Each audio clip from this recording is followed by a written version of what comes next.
Good afternoon, everyone. Welcome to our session. I'm Devasena and Charlie Lofton, my colleague. We both are presenting our work on benchmarking storage with AI workloads. So modern data centers, the production data sets are growing.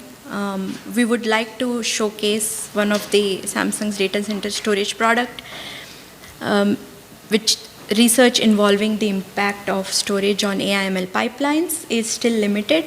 We know that most of the AI/ML workloads are compute intensive, so storage merits certainly some additional study. And overall, the benchmark data sets that we have observed so far are smaller, but data is the main force for AI models.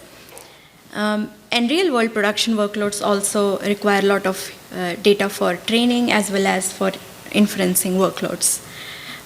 In this work, we present our empirical study on what kind of system resources that are stressed by AI workloads through the I/O pattern analysis. So we would like to showcase whether AI workloads can benefit with high-performance storage and also in a realistic method with the test bed that we have available, whether they can be easily implemented or reproducible. We'll see them with a realistic test bed.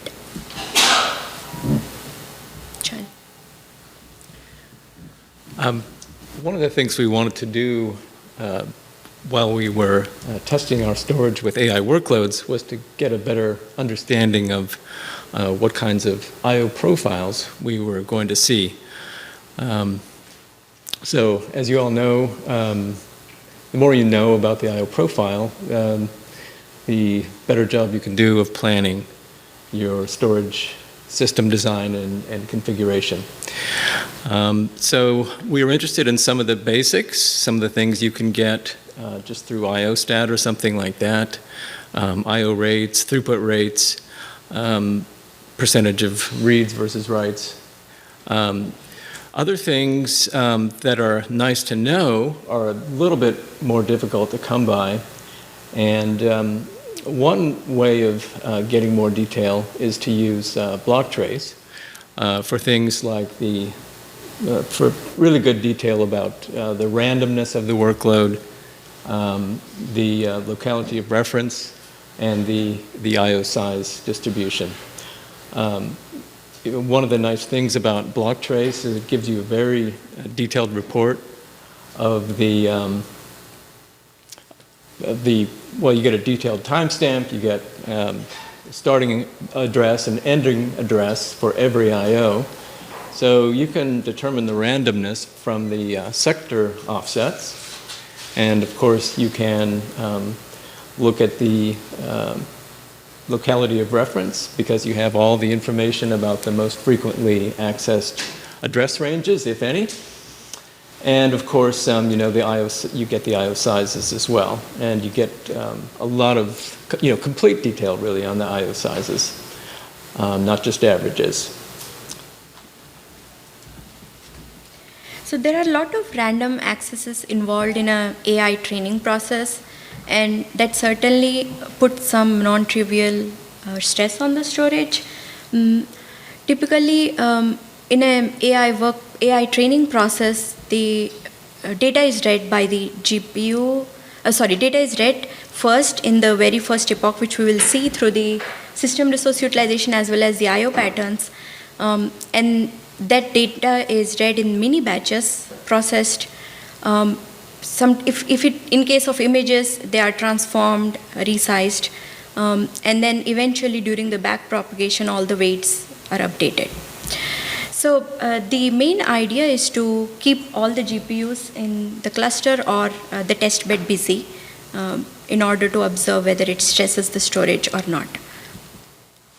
We would like to cover about 4 methodologies that we tested, which proved to be I/O intensive and could show the impact of storage in some customer representative scenario. The first one is the standard approach called limiting the memory of the host, memory access to the host. And so the dataset to memory to dataset size ratios can be changed or tuned by utilizing containers. We have utilized containers here to limit the memory, limit access to the host memory.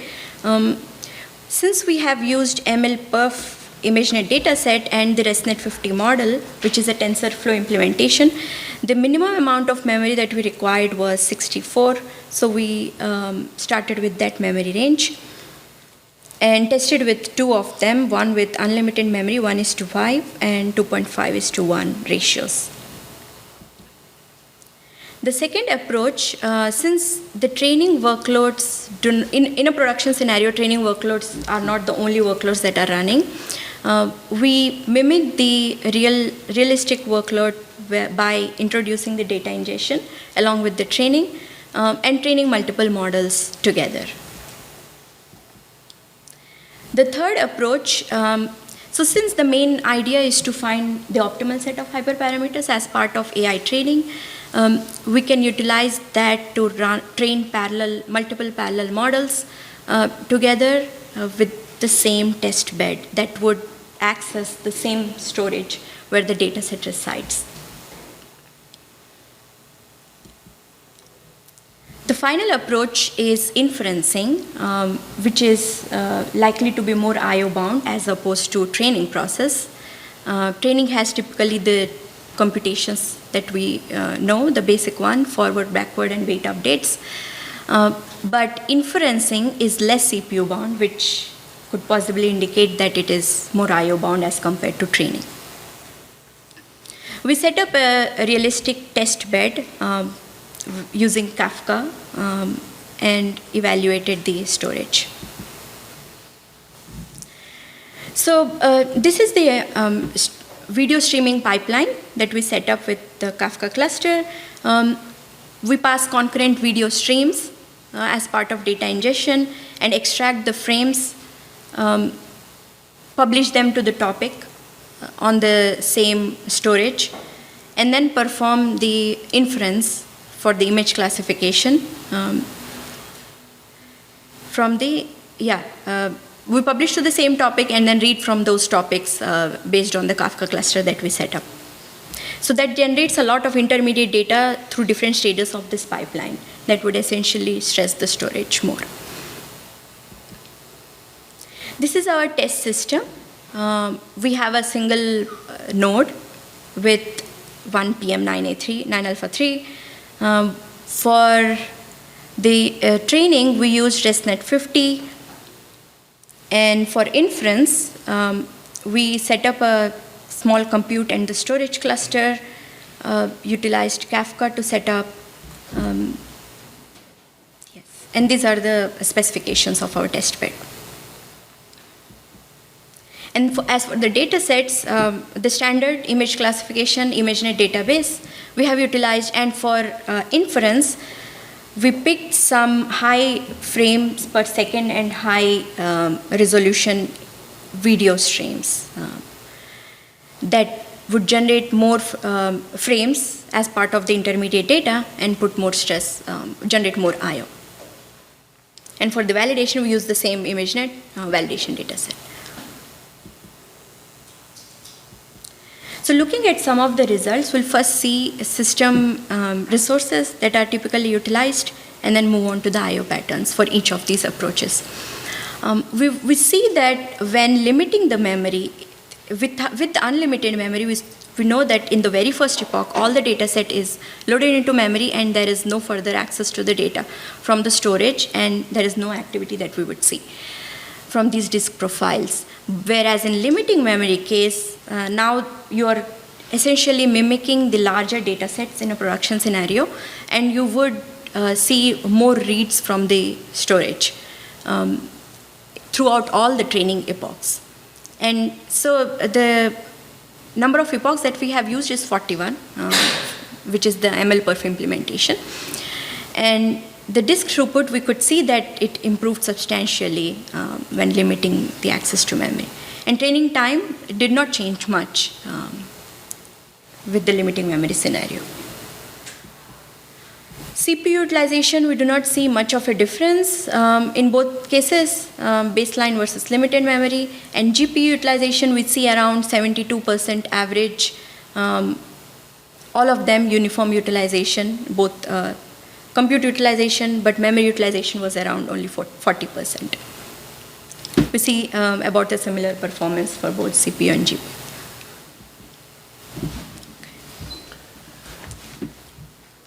Okay, here's a little more detail about the I/O profile that we observed with this ResNet 50 single model training.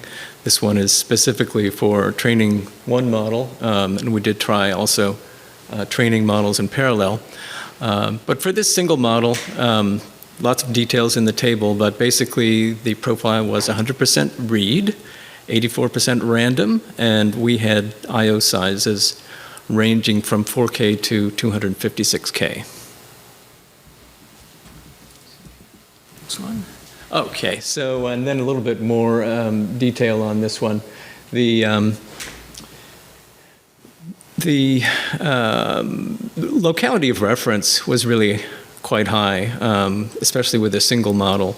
So you can see, well, I hope you can see with these small charts, down in the bottom of the read scatter plot on the left, we have a pretty narrow band of reads going along there until all of the data are read into memory, and at that point, very little I/O occurs. But you can see that the reads are taking place in a very narrow address range. And then just to reinforce that point, there's a histogram on the right, and each one of those columns represents 2% of the drive's address space. And so all of the I/O is going to about 6% of the drive's address space. And I forgot the I/O sizes. So we've got, we had, as I say, the sizes ranged from 4K to 256K. So that made things interesting. Although for the reads, most of them were either 128K or 256K. We just had a handful of other sizes. And the write request sizes were more diverse. As you can see in the chart on the right, we had a good many ranging from 4K to 44K. So moving on to the next approach for data ingestion with training, we see that the numbers that we see for the throughput, 3.2 gigs in both the scenarios. PM9 Alpha 3, the test bed that we used has a PCIe Gen 3 slot.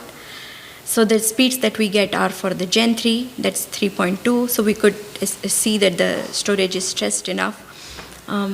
And we see a lot of increase in the I/O operations as well with the data ingestion simultaneously.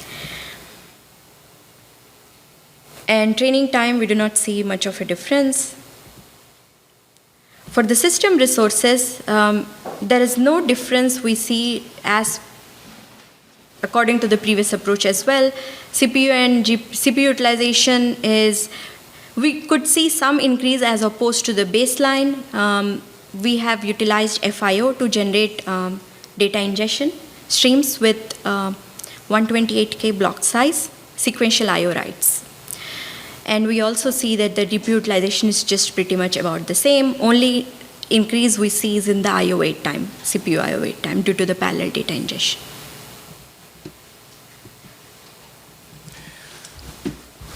Yes, so this is, as Davicino mentioned, this is an experiment where we were simulating simultaneous data ingestion, so the profile was mostly writes. But one thing I just wanted to point out about the reads, we are comparing a baseline here where we used full memory to limited memory, and of course with limited memory we had reads occurring throughout the the entire training run. And even though we were simulating the ingestion with FIO sequential writes, when it came to the block layer, the profile showed up as primarily random, probably because of the multi-threaded nature of the writes and multiple cores initiating them and sort of causing things to arrive out of order, out of sequential order. And but you can see that even though the writes were 95% random, we did have really high locality of reference. So in the right scatter plot there, all of the writes were occurring in a pretty narrow set of address ranges. And in the middle, there's a right sector offset histogram, which you'll see is clustered right around 0. So not a lot of, well, we used to call them seeks, but anyway, not a lot of sector offsetting going on. And then you can, the right locality histogram in the upper right is a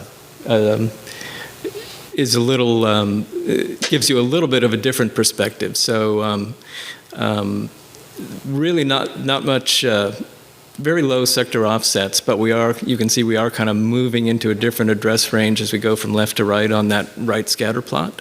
So you do see more, somewhat higher percentage of the address range accessed in that histogram. So now the third approach where in order to find the optimal set of hyperparameters, we train multiple models in parallel. So we could see that there is not really any trend that we observe when increasing the number of models that we train on the system. But there is some increase in the I/O and the throughput from when running multiple models in parallel. We would see more detailed pattern in the I/O analysis. But since we have 8 V100 GPUs on the system with 8 models in parallel, with the 1 GPU per training, we would see that the GPU is certainly very busy, and then that would indicate more stress on the storage. But for the I/O patterns, since there is no limiting of the memory here, all the data set is loaded in the very first epoch in the memory, and then there is no access to the storage in the further epochs.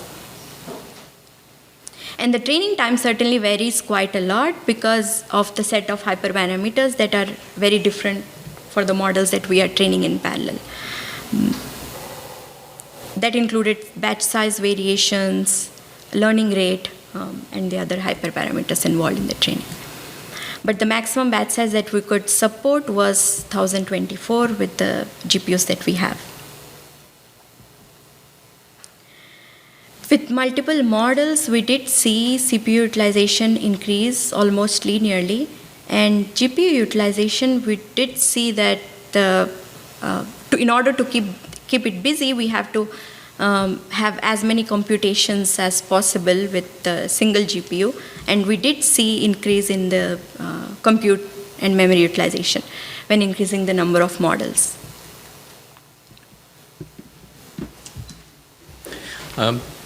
One of the interesting things that happened in this parallel model training was the I/O pattern varied with the number of models trained in parallel.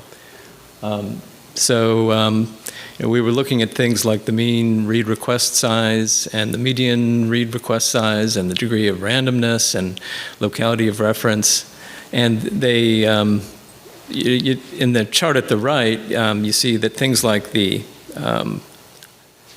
read block sizes, for example, changed in the opposite direction of the random percentage and locality of reference. And then there's kind of an oscillation going on that was kind of fun. So it's realistic. it's a real-world scenario because people do train in parallel to get better, arrive at the right answer quickly, or an optimal answer more quickly, and it's a way of varying your I/O pattern as well, it turns out. And just a quick chart to show the read patterns. There were commonalities between single and 4 models trained in parallel, as well as 2 models and 8 models.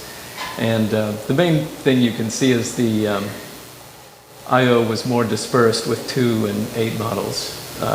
It was just more dispersed across the drive's address range. And locality of reference, as implied on the previous slide, was higher with 1 and 4 models. Again, in that sector offset histogram, it's all clustered around 0, whereas with 2 and 8 models, we had more, still had a nice cluster around 0, but more dispersion. Now to the final one, where we set up a streaming inference pipeline.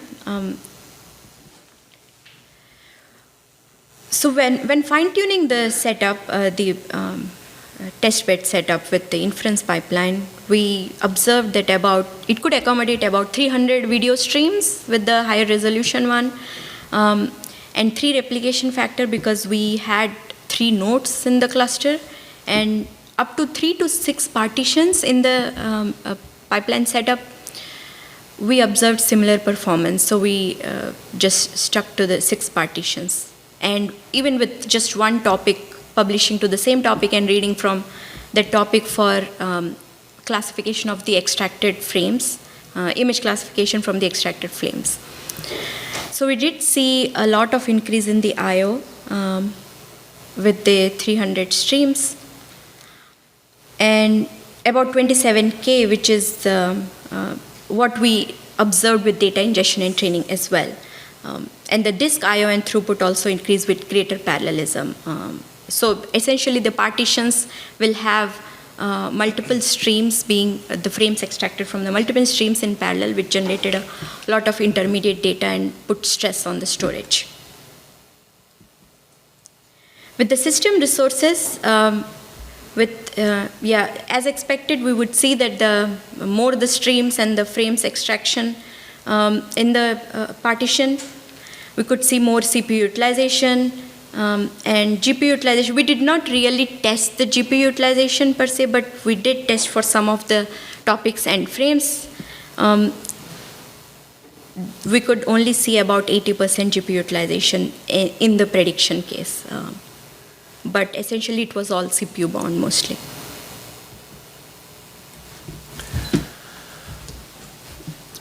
So this profile, unlike many of the other ones we looked at, this is nearly 100% right, very few reads, and 70% random. So it was actually more sequential than a lot of the workloads we looked at as well. One thing I would point out, our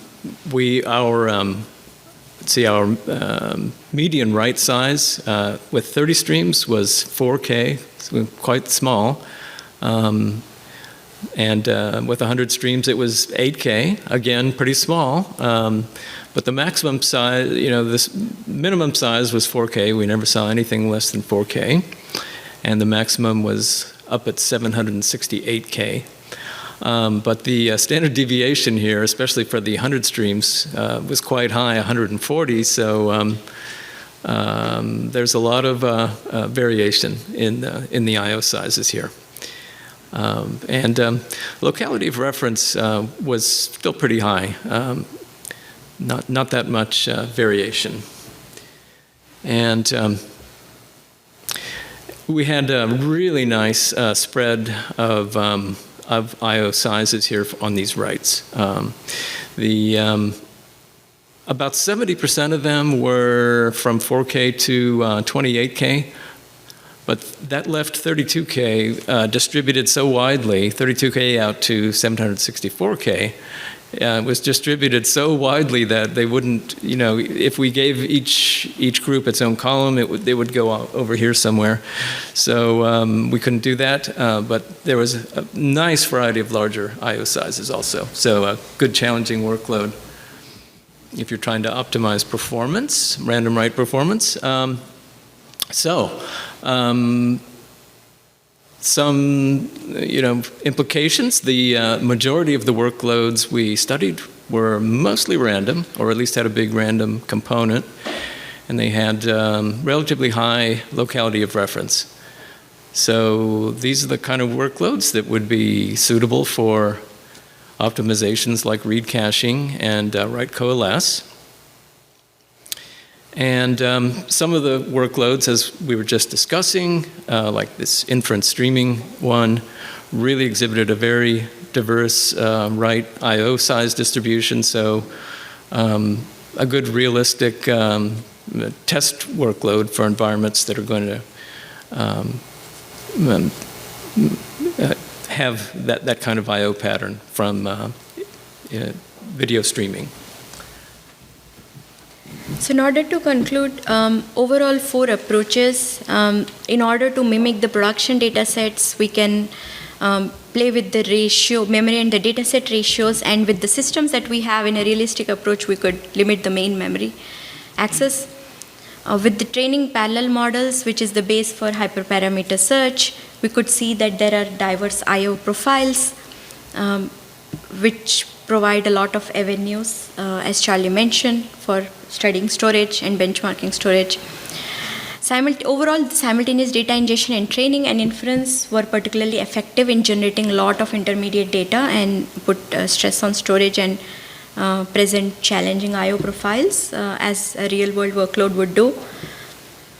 And so with the storage, high-performance storage that can allow I/O-intensive as well as computationally intensive parts of the AI pipeline with minimal impact on the training times.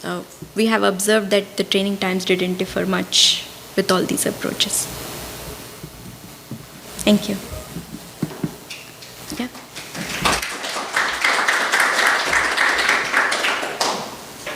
Yeah. On page 17 of your presentation that has a limited memory versus baseline. Yeah. So with limited memory, I see average IOPS higher and average throughput higher. That makes sense, but why is the training time faster? Is there an explanation for that? It seems to say that limited memory is better for training.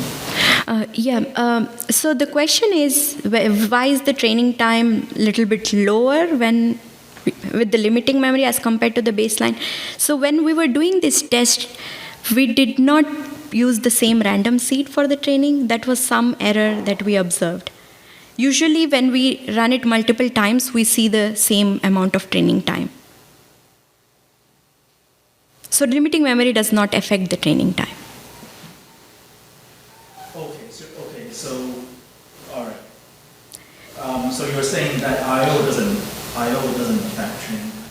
Yes. Yeah. Mm-hmm. Yes. So I have a quick question. Was there any analysis done on the idle time? No, we haven't done that yet. Because most of the time, we try to, when designing benchmarks, right? We try to replay stuff as fast as possible, but when in reality it's not the case, right? You have idle time. If you have the block trace, it's really easy to add that, right? Yeah, we have collected all the block traces for these analysis, but yeah. I didn't see it in the slide. So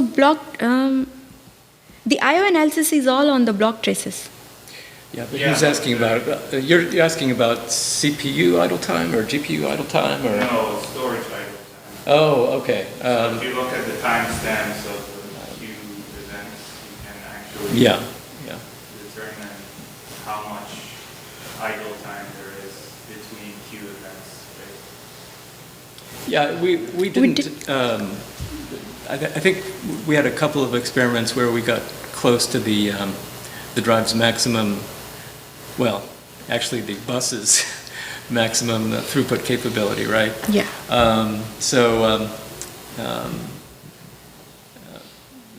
I think, and in terms of IOPS capability, I don't think we really ever pushed the drive close to its limits. We were just kind of trying to show methods for bringing up the I/O load on storage with realistic patterns that you would see in AI environments. But I don't think we succeeded in.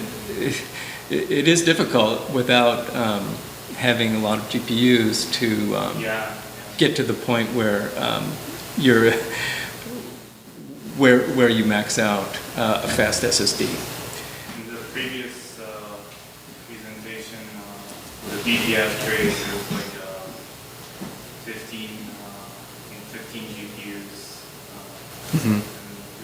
Yeah, so I think that would be a good scenario because in your analysis, I can see LVA hotspots being an issue, right? Because, you have idle times and then LVA hotspots that could cause. Yeah. Yeah. So. Yeah, that would be a good thing to pursue. Yeah. Thank you. Yeah. So have you considered the MLPerf storage benchmark models? So Because this one is like CNN, and then maybe trying out BERT or large language models might give different patterns or something like that. yeah, when we were doing this testing, Repeat the question. yeah, okay, the question, sorry, I had to repeat the question, I forgot to repeat. Okay, the question was, have we considered MLPerf storage benchmark to perform this analysis? We did this testing, I think we were in touch with MLPerf storage working group when we were doing this analysis. I think at the last stage of this analysis, the storage benchmark was released, I think this July or something. We are certainly now considering, now that we have a cloud storage system, to do this analysis. But yes, we are in consideration. Thank you. Yeah? For the test for 99% of reads were between 128K and 156. Were any of these requests buffer cache read aheads? Buffer cache read aheads. Probably. I don't know for sure, but we had a file system, and I don't think we did anything to disable file system buffering, so I would assume some were. Does that answer your question? Yeah. Did I repeat the question? No, I think buffer cache. I'm sorry, the question, just to restate the question after I answered it. The question was about a read-intensive workload and whether any of the, whether it benefited from file system caching, to paraphrase. And I think the answer is probably yes. What, 99.9% random, right? Very random, So, quite random, yeah, but high locality of reference, so, okay. yeah. Yeah? Do you have any, do you know what is the QD for like a single GPU results that you have? Any You- QD that you see, QD low or high? No, we do not have the. So QD is for the GPU? No, the storage. Store. Yes. So for this simultaneous data ingestion and training, 32. Was that maximum QD or was like you observed right now? That's the QD that we use to generate the data. Yeah. How about during model training? You're asking during model training, like,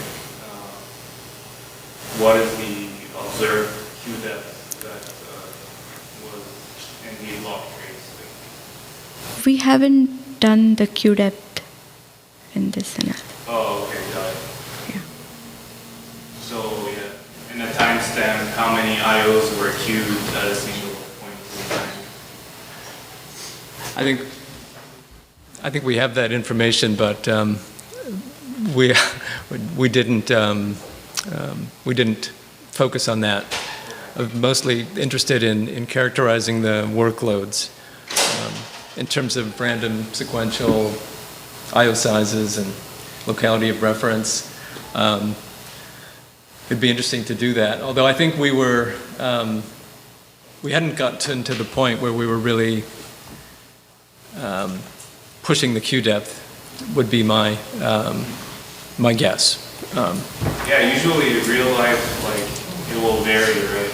Yeah. It'll go from like 1 to like all of a sudden 32 or 256 and then drop down. Yeah, it's not like a constant of 32 or, yeah. Right, right, exactly. Yeah, go ahead. Did you call out what the sizes were of the video files you were using for ingest, I believe, or was that mentioned? Did you have a range of what the sizes were, just out of curiosity? So the question is about the sizes of video files. Yes, I do not remember off my head right now. Yeah. Some MBs, I guess. I do not have the exact number, sorry. Thank you. Yeah, one question. Just a curious question. What kind of storage device have you guys used for this experimentation? Just as, so PM9 Alpha 3, it's a Gen 4 SSD, NVMe SSD. Yeah. Thank you. Yeah. So, as a suggestion for next year, if you could hack in FDP, flexible data placement, which will be talked about on Wednesday morning, into this, I would be really curious about the before and after. Okay, flexible data placement is was that suggestion. So we'll have to keep that one in mind. Okay, thank you. And since I'm the organizer of this track, if you were to do that, I just might accept it. Okay, next year. Yeah. Do you recall the maximum data transfer size set for the SSD you were testing? I see that the transfer size, you said max like 56K. Yeah. Do you recall if the SSD, the maximum MBPS set was I don't. So the question is about the maximum transfer size, which is a kernel setting, I think. Sorry? It's a controller setting. Oh, a controller setting. Okay. No. So obviously, I don't know the answer. I think the largest I saw in the block trace was 1280K, or so 128K transfers. That would be at the point just before it's sent to the NVMe driver. So but I don't know the answer to where it was set on the controller. I actually have a comment regarding that. So in the Linux kernel, if you set it more than 1280, it defaults to 1280. Oh, does it? Okay. And then, so you can set it higher if the drive says that. Yeah. But it will default to 1280 at the max. So 1.28 megabytes is the most that the NVMe driver will take. Oh, okay. By default. Okay. Right. Okay. Good to know. Thank you. Did you go to page 28? 28? Page 28? I think it's 28. Right there, yes. So I want to sell somebody. What piece of that chart do I sell somebody on? What component there do I say, that's why you buy this? The whole thing. Well, I mean, some numbers look better than others. Yeah, I'm trying to look at that going 1 to 480, scaling around. I got more IOPS here. I got faster time there. What's my over-under? What's the game plan? if I want to get to Well, as a consumer? You could, this is really more of, I don't know, I think the main point here was to show how things varied as we added models to be trained in parallel. I'm not sure if there's anything that really stands out in terms of selling storage. It was more of a, this is more about, more of a research project. Is the training time Is that the penalty? per task or overall? Overall. So 2 models, 2 containers at once is a win, because it takes less real calendar time. Yeah. That's what I was wondering. Is that your penalty? But See, I didn't even, yeah, I mean. yeah, but the thing is the hyperparameters are different, so we cannot surely say whether 2 models is the shortest time. Yeah. But if you were using FDP, you might get a whole different mix. There we go. So, let the record show that FDP is the way to go for next year. So why is the batch size 512 there? Is that just? With the system, that's the maximum that it could support with 1 GPU. 1 GPU per model, yeah. Mhm.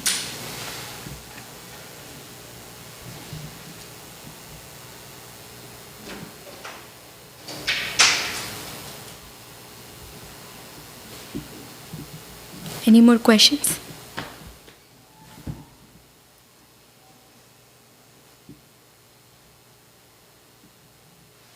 Okay, thank you. Oh, yeah, go ahead.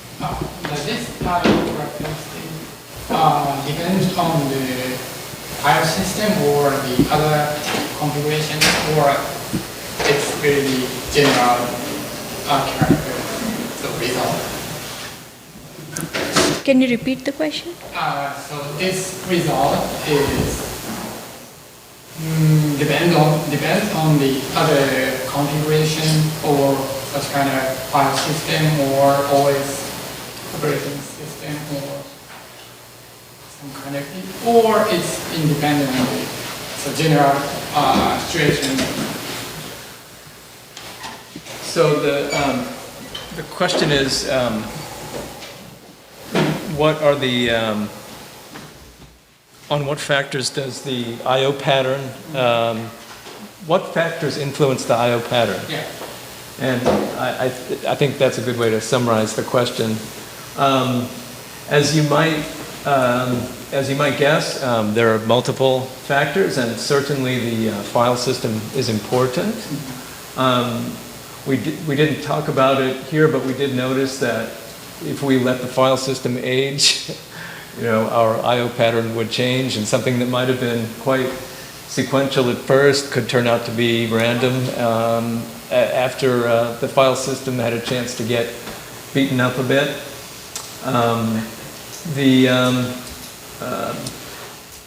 So obviously the number of models the number of models we trained in parallel was also an influence, because they used different parameters for the training, and that resulted in different I/O patterns, right? Yeah.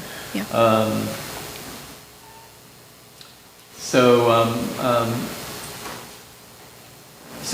So were you asking about this particular experiment, or just in general? Yeah, that is my question. Yeah. Yeah, I think, I think in terms of influencing the patterns on this slide, where I think there was this oscillation, part of it was batch size, right? Yeah. So partly batch size, which had an effect that I'm not sure I fully understand, but batch size is something you would adjust. So in real training, We had a learning rate differences too in the learning rate hyperparameters. Yeah. differences. So several factors that could affect the pattern. It's a different study, the question, I think. Like, OS dependency and I/O characterization. So that's kind of a different, like, you can theoretically run this in a virtualized setup, right? So K-Linux, KVM, then the I/O distribution would completely differ, right? So I think it's more of I/O characterization with XFS. So this is XFS. XFS? Yeah, so yeah, I think would be the perfect title for that instead. I think the other one is a really good question. Thank you. Thank you so much. That was amazing presentation. Oh, thank you. Thank you. Thank you, everyone.